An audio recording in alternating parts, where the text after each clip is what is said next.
Sebagian orang tidak berani menjalani hidup seutuhnya dan memilih untuk hidup dalam belenggu yang membatasi diri. Halo semuanya, nama saya Michael. Selamat datang di channel saya, Sikutu Buku.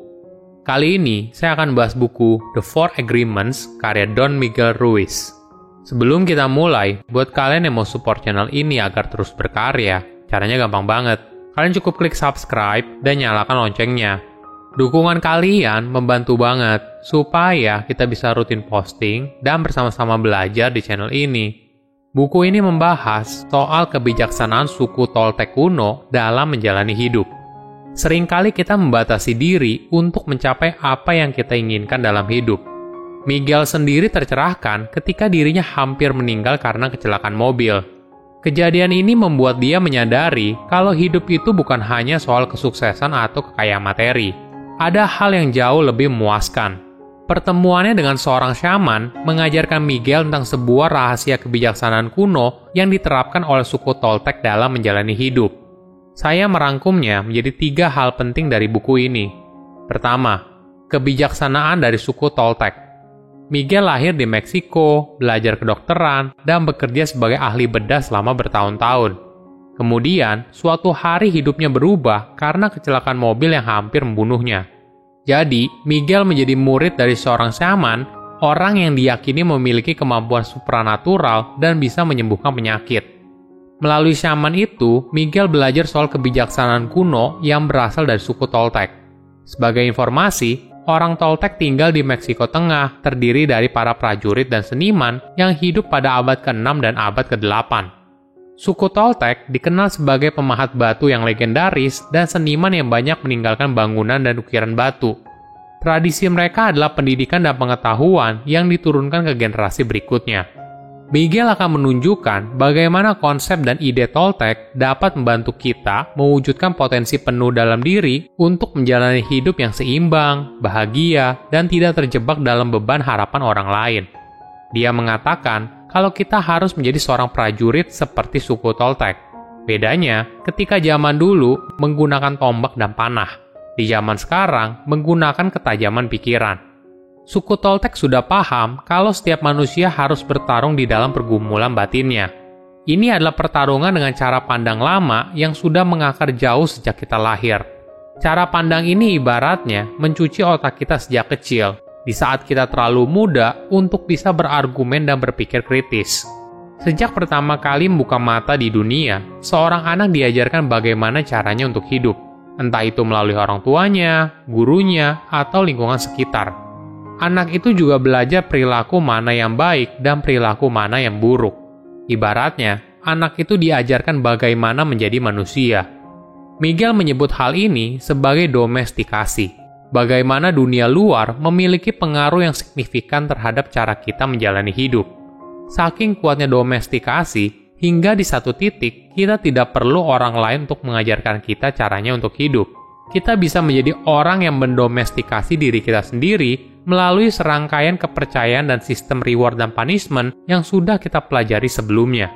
Kepercayaan ini ibaratnya sebuah hukum yang mengatur hidup kita seperti apa dan kita anggap sebagai kebenaran sejati.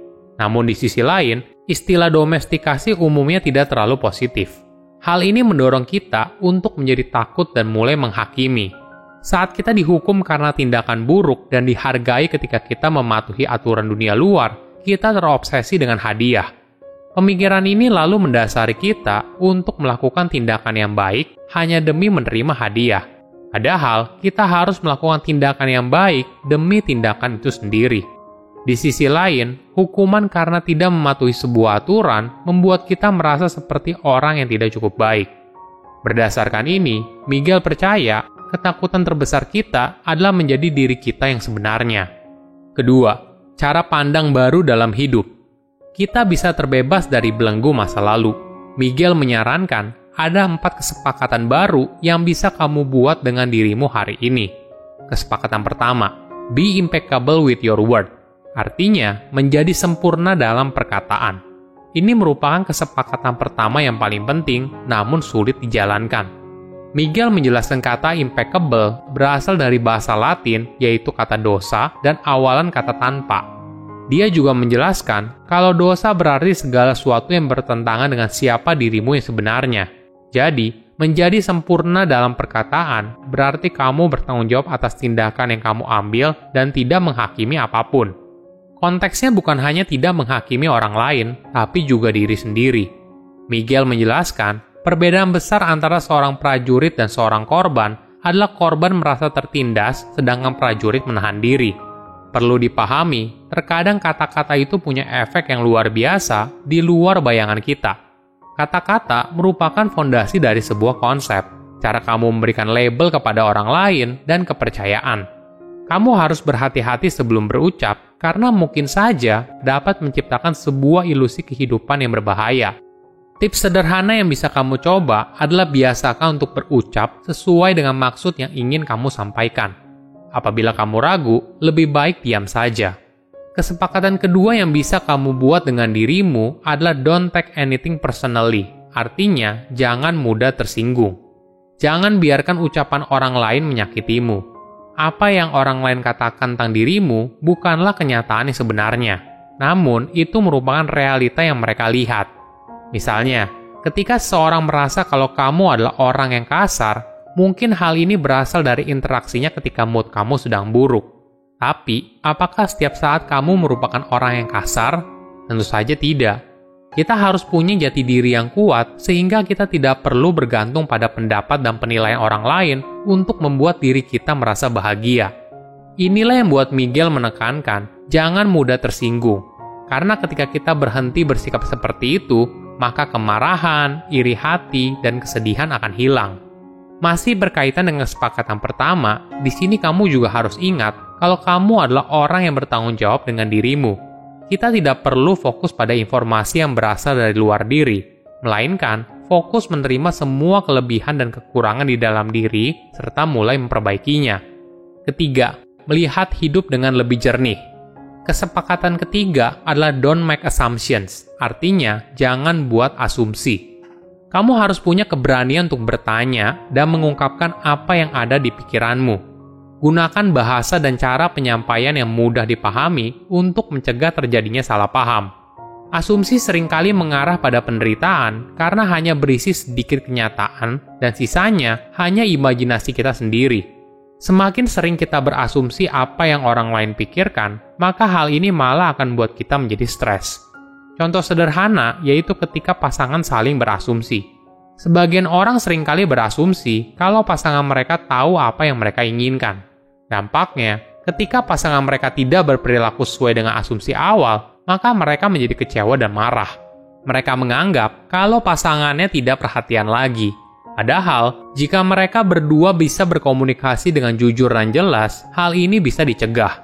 Kesepakatan keempat adalah always do your best. Artinya, selalu lakukan yang terbaik.